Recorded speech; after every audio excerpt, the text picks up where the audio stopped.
everyone, welcome back to Art Impressions YouTube channel. I am Kendra Krebs, and you may recognize me from the Watercolor Wednesday series. I pop on every couple of weeks to bring you a fun project, and this last week I used the Molotow marker, and unlike many other videos that we've used this in, I got many, or not many, but like a couple questions that seem to be kind of in the same pattern as previous videos. And so I thought the best way to talk about this is to just come out with another video. Just a quick rundown on how to use this marker and just some of the tips and tricks I learned over the last couple of years on how to get the most out of my Molotow marker. So a couple things, we don't manufacture this ourselves, obviously. This is from a German company. They're amazing and they specialize in this kind of thing. So if you have really in-depth questions about like the contents, what the contents are made of, anything like that, I would direct you to them for those questions. But how to use this, you know, anything to do with how to use it with our products, or, you know, even questions on just how to use this for watercolor in general, like we can answer all those. So definitely continue to leave questions and we'll still do our best to answer those even if I don't address them in this video. So first thing you want to do is when you go to use this is shake it up. So you definitely want to shake it up. You want to see, I don't know if it's going to come through on here, but there's there's like millions of little tiny bubbles in here. That's going to give you a good idea that the contents are pretty shook, as you may say.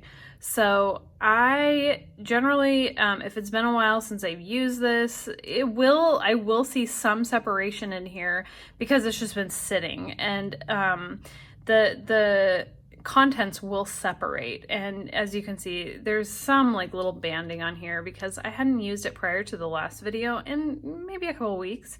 So I definitely want to give it a good shake.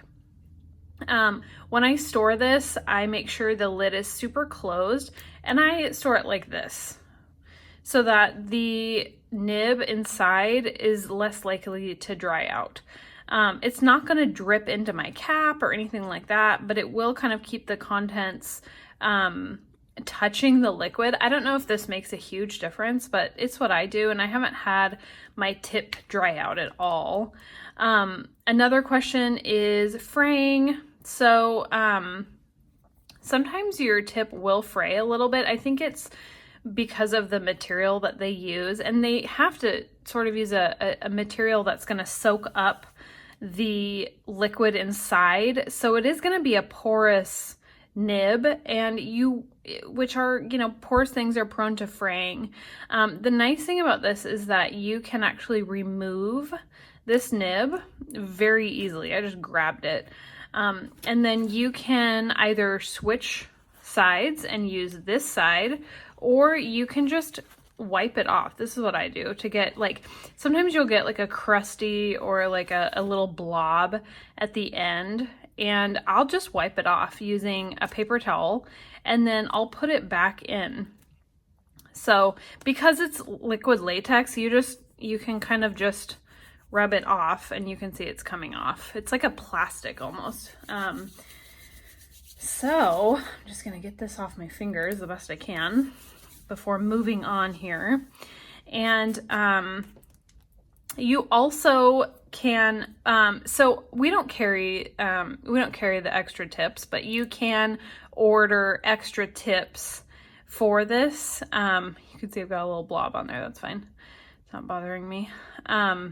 But you can order extra tips. I didn't see a lot of places to order these online. I will link to links for these through Blick, which is an art supply online store. And I have personally never replaced the nib. I have just wiped it with my paper towel.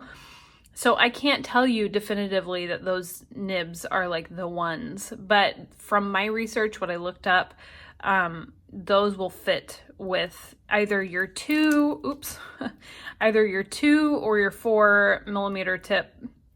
So, ew, fuzz. check those out. I think they're like $4 or $5 for one, so, or for two. So check those out. If you end up getting them, let me know, because I've never, like I said, I've never replaced the tips myself.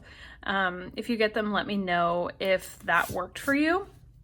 So that's a good idea to try if your tip is really frayed. Sometimes your tip can get frayed if you're like going back and forth really hard. I'm not saying that's always the case, but a lot of times when you're going back hard, you know, that porous material can just fray out. And that could be why. Another reason could be that you're just pushing it down too hard. Like when the liquid starts coming out, you know, you're pushing down really, really hard. And on, you know, that tip, that can kind of flatten it and then cause things to fray out to the sides. And then let's see, what else? What other questions? So I'm going to give you an example of how to use this to get different bleed through, I guess. So usually when we're using this, we don't really want a lot of bleed through. I mean, we want it to be nice and white. So if you want it to be really white, one of the best things you can do is to layer it. So when you're doing a pass, like sometimes you'll do a pass like this, or like this. Sometimes it's really, really fine. And then sometimes it's thick and you just want to do a thicker line. You can totally do that. Here's one with the dots that I've done in the other video. Okay, pause for a moment. I'm going to insert a little blurb about how to do the dots. My sweet friend Edna, who comments all the time and is just so lovely, she asked about why the latex, when she does the little dots, why it might be more sometimes or less sometimes. And a lot of it comes down to your pressure. A lot of it is making sure that the pen is ready for you to use prior to making your dots. So before I even use this on a project, I will get it ready and I will kind of just do like a bunch of dots just to get it going like this.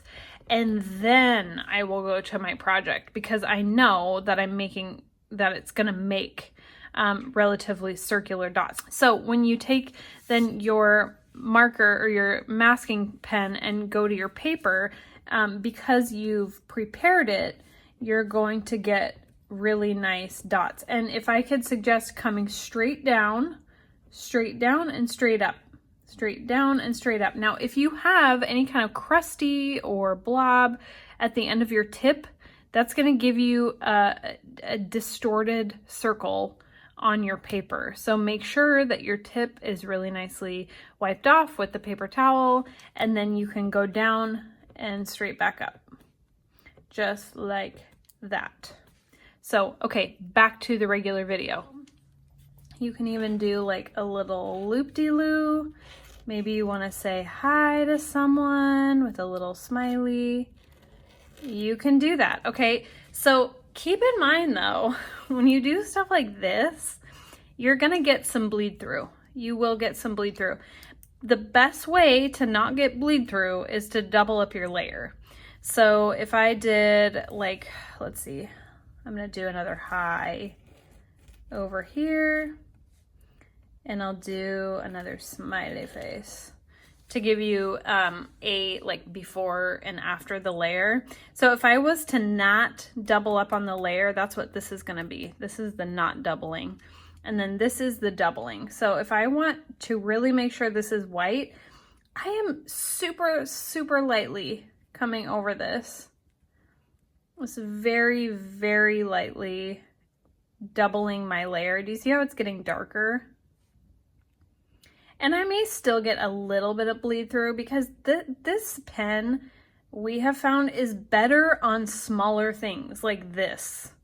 This is like what we use it for the most, is really small, like snow, or like I did a rain video that I used, you know, the really teeny stripey raindrops. But this is generally what, oops, I've got a cat flying.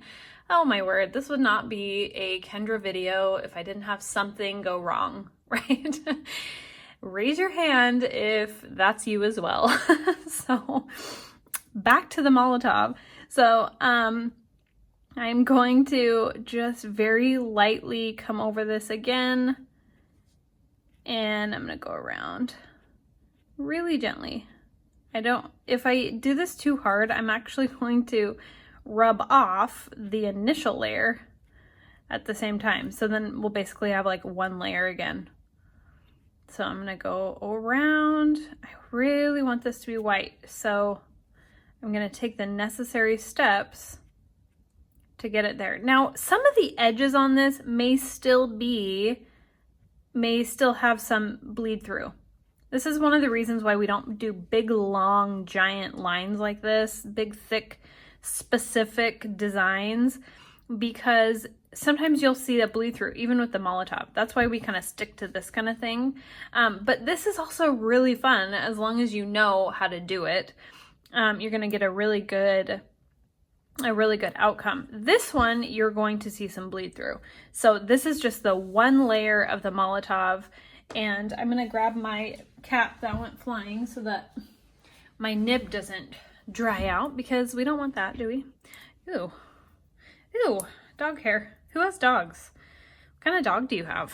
I am such a fan of dogs. I love cats too, but dogs are my jam. Okay, so I'm gonna take my my goodness, you guys. I've been in quarantine too long. Okay, I'm gonna take my brush, and I'm going to take a palette that is not clean. I'm just going to use it. And I'm gonna use, I'll use the 555, the 565, since this is one we use a lot. So 565. And I know that that's the color that was on there before. So 565. And I'm going to take my brush, and I'm just going to begin to put this over the lines that I've made here. I'm gonna take this and I'm gonna go over. I'm gonna try to do my best to give every single line the same amount of ink so that you can get a really nice view of what this does. A lot of times it's fun to have the bleed through. So if you want a little bit of bleed through, you don't want it to be stark white, then definitely just use the one layer on this one that I'm doing. So this one, let me just mark these. So this is the one layer, and this is going to be the 2 layer. Okay. And on the smaller things, 1 layer is enough. You don't have to do 2 layers, but the longer stuff, that's kind of where you get, the bleed through. Okay, so I'm gonna go over this one.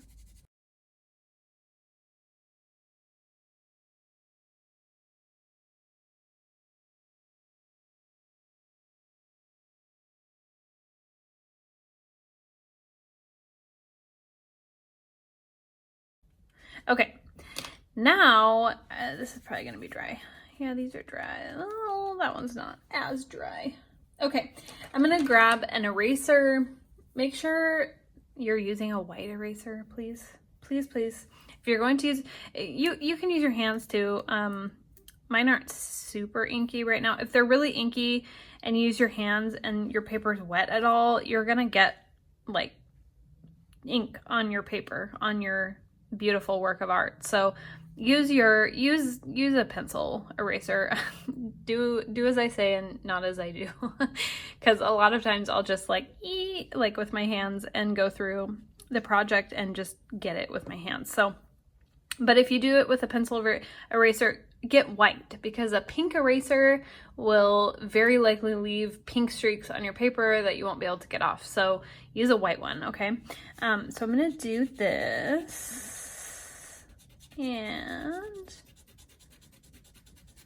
my water's going crazy because I'm not at my normal filming station right now, so My table's a little wobbly. And I'm erasing that out. So it did pretty well. You can see there is some bleed through on here. That is not the latex, that is the ink that came through because I cannot get it off. So there's that one. Okay, so that's the one layer. And I'm gonna get the 2 layer right now. And you can already see how white that is.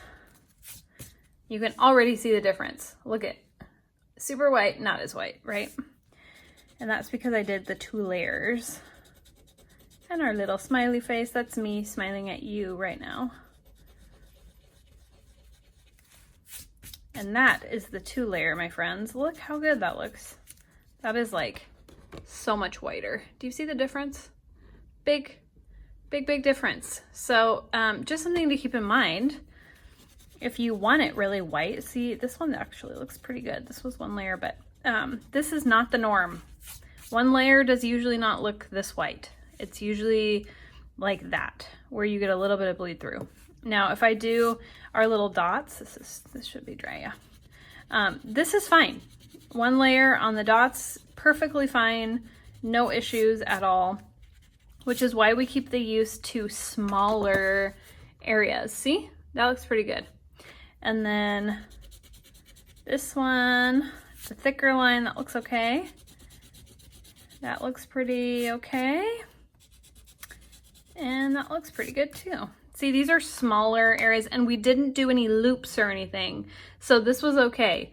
But if you're doing loops, anything like this, any stylizing of, you know, writing or anything like that, make sure you do your 2 layer. So, yes, I hope this was helpful. I will link below the links that I found for the replacement nibs. I think I said that before. If not, I have not ordered them myself.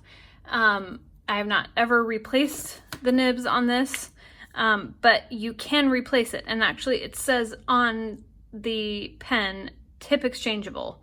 So you can replace these.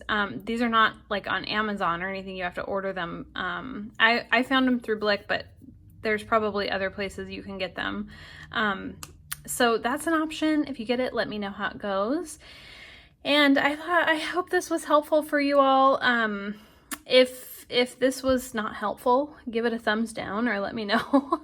If it was helpful, give it a thumbs up. Leave a comment. Tell me what helped you. If you have questions, of course, leave those in the comments as well. And I hope you guys are having a great day. Keep crafting, keep smiling. We're gonna get through this together. And if you want more inspiration, of course, check us out on Instagram, on Facebook. You know, we're all over Pinterest, and we would love to see you. And if you are not a subscriber and you like what we do, I welcome you to subscribe and, you know, jump on the train, the AI watercolor train. So we'll see you guys in the next video. Bye.